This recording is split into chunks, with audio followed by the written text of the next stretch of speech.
Hello पिला माने welcome to Somraj education. तो पिला माने किभଳି ଅଛନ୍ତି ହଉଛି ତୁମମାନେ ବହୁତ ଭଲରେ ଥିବ। ତ ତୁମର ଯେଉଁ ବାର୍ଷିକ ଏକ୍ଜାମ୍ ତାର ଯେଉଁ କ୍ୱେଶ୍ଚିନ୍ ଗୁଡ଼ିକ ଆସିବ ତୁମ ଏକ୍ଜାମ୍ରେ ଆଜି ସେଇ କ୍ୱେଶ୍ଚିନ୍ ଗୁଡ଼ିକ ଆମେ ଆଜି ଭିଡ଼ିଓରେ ଡିସ୍କସନ୍ କରିବା। ତୁମର क्वेश्चन जो क्वेश्चन गुड़ाक तुम एग्जाम रे आसब। तो चलतु डेट न कर भिडियोटी स्टार्ट करवा। ता पूर्व जो मैंने आम चैनल को सब्सक्राइब करना से मैंने संगे संगे सब्सक्राइब करनब। तुम सांगसाथी मानक भिडियोटी शेयर करनब। आउ कौन कर भिडियोटी को गोटे लाइक टे करनेब। आउ जो हाइप अच्छी हाइप तुम्हें हाइप बटन उपर दबाईदेव है। तो चल डेट न कर कौन करवा आम तुम षष्ठ श्रेणी साइंस क्वेश्चन गुड़िक देखा। तुम विज्ञान क्वेश्चन गुड़िक देखा। क्वेश्चन एंड आंसर तुम ऑल जो क्वेश्चन गुड़िक समस्त जाक क्वेश्चन आंसर भी देखा। आउ जो मैंने आम टेलीग्राम चैनल जॉइन हुए ना से कौन करेंगे ना वीडियो डिस्क्रिप्शन रे टेलीग्राम चैनल लिंक अच्छी। तो टेलीग्राम रे जॉइन हुए जहाँफल तुमने पीडीएफ टी पाइज तुम क्वेश्चन एंड आंसर। तो चलो डेट न कर आम क्वेश्चन देखा। तो जो मैंने सब्सक्राइब करना शीघ्र शीघ्र सब्सक्राइब करनब है। तुम नेक्स्ट वीडियो आसो नेक्स्ट सब्जेक्ट गुड़िकर। तो देख आज आम कौन करना तुम षष्ठ श्रेणी साइंस क्वेश्चन देखा तुम विज्ञान। तो प्रथम आम एक नंबर देखा। एक नंबर कौन कही ना कलर गछ आंब गछ परी सीधा न बढ़ी आश्रा गछ बा बाड़ी माड़ी थाए कहीं। तो आंसर देखा आर तुम आंसर लिख कौन लिख ना कांड दुर्बल होइथिबार तुम आंसर लिख कांड दुर्बल होइथिबारु है तुम आंसर हो। तो नेक्स्ट देखिए नेक्स्ट दुई नंबर कौन कही ना खईरु धान किपर अलग करवा ना किपर अलग करवा ना आंसर तुम लिख पाछुड़ा तुम आंसर हो पाछुड़ा। तो नेक्स्ट क्वेश्चन देखिए तीन नंबर कौन कही ना माछ पहरिबा बेले दिग परिवर्तन पर केउं अंशटी को साहाय्य करिथाए। केउं अंशटी ना लिखिदेव तुम्हें लांज है लांज लिखिदेव है। नेक्स्ट क्वेश्चन हूँ तुम्हें ठीक करदेव है। तो नेक्स्ट क्वेश्चन हूँ आयोडीन युक्त लुण श्वेतसार जातीय खाद्य को केउं रंग रे परिणत करे। कौन लिख ना आंसर तुम हो गाढ़ नील हो। तो नेक्स्ट देखिए पांच नंबर कौन कही ना निम्नलिखित मध्य केउंटी एक भौतिक परिवर्तन केउंटी ना तुम हो केउंटी हम ना तुम बरफ तरलिबा हो तुम बरफ तरलिबा हो। नेक्स्ट देख तुम नेक्स्ट देखिए नेक्स्ट क्वेश्चन देख तुम 6 ରୁ 11 नंबर पर्यंत प्रथम जोड़ार संपर्क को देखी द्वितीय जोड़े खाली स्थान पूर्ण कर लिखापी। तो तुम्हें यह भाव लिखि नब तुम गाजर कौन देती ना मूल से भाई तुम आखु हो कांड। तापर नेक्स्ट देख स्वच्छ पदार्थ काच सेपरी असहज पदार्थ काठ होपरी तुला देती कपा झोट हो कौन मंजी सेपरी खजुरी देती मरुच उद्भिद से कई देती जलज उद्भिद लिख। द्रवणीय चीनी अद्रवणीय बाली से तुम्हें देती चलाइबा चालुणी पाछुड़ा कुला ये तुम्हें लिखिदेव। तो नेक्स्ट देख आम 12 नंबर देखा। 12 नंबर कौन कही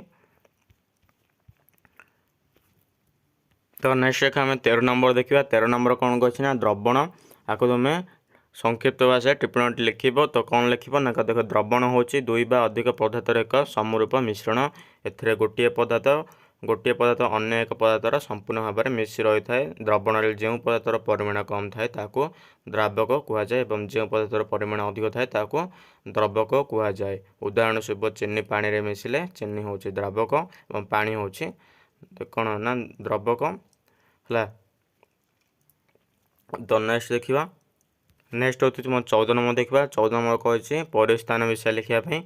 तो तुम परिस्थान हूँ आम चारिपाखे थी समस्त जीवंत और निर्जीव उत्पादन समष्टि एथुरु वायु जल माटी उद्भिद प्राणी और मानव समाज अंतर्भुक्त। यह पृथ्वीर जीवन धारण पर आवश्यक समस्त संबल जोगाई थाए। परिस्थान संतुलन जीव जगतर अस्तित्व अत्यंत गुरुत्वपूर्ण। नेक्स्ट देखिए 15 नंबर क्वेश्चन देखा। नेक्स्ट तुम 15 नंबर कही कि प्रत्येक वस्तु थी दुईटी मौलिक गुण लिखापी। तो कौन लिखा ना प्रत्येक वस्तु थी दुईटी मौलिक गुण हूँ वस्तुत्व आयतन। वस्तुत्व यह हूँ वस्तुर परिमाण जहाँ यार जड़ता को निर्धारण करता। आयतन हूँ वस्तु द्वारा अधिकृत स्थानर परिमाण। तो नेक्स्ट देखिए 16 नंबर क्वेश्चन देखा। 16 नंबर कौन कही ना 16 नंबर कही पश्चिम बंगर अत्यधिक नलिता चाष कहीं करा जाए। कौन लिखा ना पश्चिम बंग अधिक नलिता चाष कर मुख्य कारण गुड़िक है अनुकूल जलवायु उर्वर मृत्तिका प्रचुर जलसेचन श्रमिक उपलब्ध। नलिता चाष आदि उत्स जलवायु उष्म जलवायु आवश्यक जहाँ पश्चिमबंग उपलब्ध। तापर गंगा नदीर त्रिकोणभूमि अंचल थी पटुमाटी नलिता चाष अत्यंत उर्वर अटे। तापर नदी और वृष्टिपात मध्य प्रचुर जलसेचन सुविधा उपलब्ध। नलिता चाष आवश्यक श्रमिक सहजरे मिलता था। नेक्स्ट देखिए आम 7 नंबर देखा। 7 नंबर कौन कही ना किसी लोकंर झाड़ा परिष्कार हो ना डाक्तर से क्यों खाद्य खाइबा परामर्श दियंती और कहीं कौन लिख ना जो लोक मानकर झाड़ा परिष्कार हो न था डाक्तर से अत्यधिक तंतुयुक्त खाद्य खाइबा परामर्श दियंती।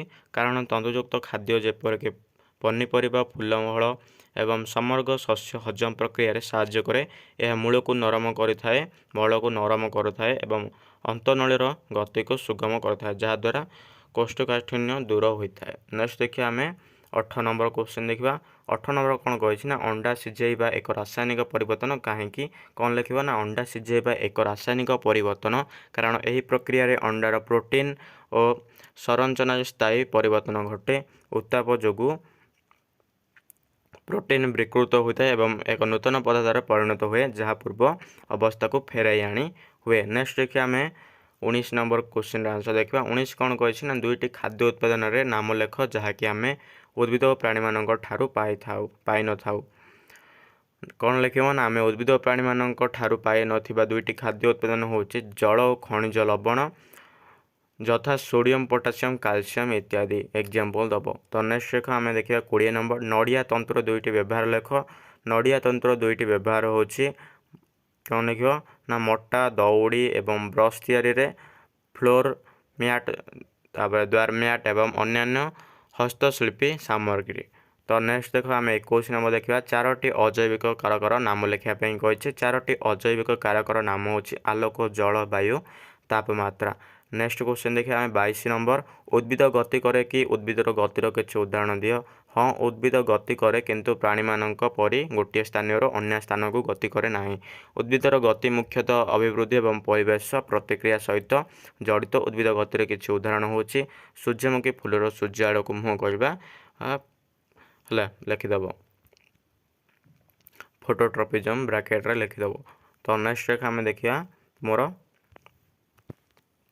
23 नंबर देखा काशिवकार रोग लक्षण गुड़िक कौन लिख। काशिवकार हूँ प्रोटीन अभाव होता पुष्टिहीनता रोग। या मुख्य लक्षण गुड़िक हूँ शरीर में फुला विशेषकर पाद गोड़ मुहर है। नेक्स्ट लिख पेट फुलवा चर्म एवं केशर परिवर्तन फिका पड़ा केश झड़वा अभिवृद्धि बाधाप्राप्त होगा दुर्बलता एवं चिड़चिड़ापण होगा। नेक्स्ट रेखा आम नेक्स्ट क्वेश्चन देखा। नेक्स्ट क्वेश्चन आंसर देखा। नेक्स्ट कही 24 नंबर शारीरिक परिश्रम करुवा और ऑफिस रे काम करुवा लोकों खाद्य आवश्यकता मध्य थिबा पार्थक्य जुक्ति सह संख्या पर लिखा कही। तो कौन लिख ना शारीरिक परिश्रम करुवा व्यक्ति मानक ऑफिस रे काम करुवा व्यक्ति अपेक्षा अधिक शक्ति आवश्यक। शारीरिक परिश्रम समय अधिक कैलोरी जली जाए तेणु से कार्बोहाइड्रेट एवं प्रोटीन भरपूर खाद्य खाइबा मात्रा खाइबा को पड़े। अन्य पक्ष ऑफिसर काम करुवा लोक मैंने व्यक्ति मानकर शक्ति आवश्यकता कम थाए एवं से सुषम खाद्य सहित कम कैलोरी युक्त खाद्य ग्रहण करने उचित जहाँ ओजन वृद्धि को रोकब। तो नेक्स्ट क्वेश्चन आम देखा। नेक्स्ट क्वेश्चन कौन कही देख तुम नेक्स्ट क्वेश्चन आम 25 नंबर कौन कही ना अव्यक्षेपण और परिश्रवण मध्य पार्थक्य दर्शाइवाई कही कि तुम सजीव और निर्जीव मध्य पार्थक्य दर्शाइवाई कही है। तो तुम कही तो नेक्स्ट तुम 26 नंबर कौन कही ना 26 नंबर कही जीव परिवेश सह किपर प्रतिक्रिया करे तुम अनुभूति दुईटी उदाहरण दे बुझाओ कि तुम देती द्रवणीयता उपर तापर कि प्रभाव अच्छी बुझाई लिख। तो जो मैंने कमेंट करेंगे आर मध्य आंसर आनीजा है। आउ जो मैंने दुईटी देती आरु तुम मैंने कोटा भी गोटे लिखिपार। तो जब वीडियोटी पसंद अच्छे ताले गोटे लाइक टी करनब आ जो मैंने सब्सक्राइब करना से मैंने संगे संगे सब्सक्राइब करनब कारण तुम नेक्स्ट पार्टर मध्य सब्जेक्ट भी तुम जो रही बाकी गुड़ाक तार मध्य क्वेश्चन आंसर आनीना है। आउ टेलीग्राम जॉइन हो जॉइन करना है डिस्क्रिप्शन लिंक अच्छे जॉइन हो संगे संगे। तो देखा next part. Thank you to all of you.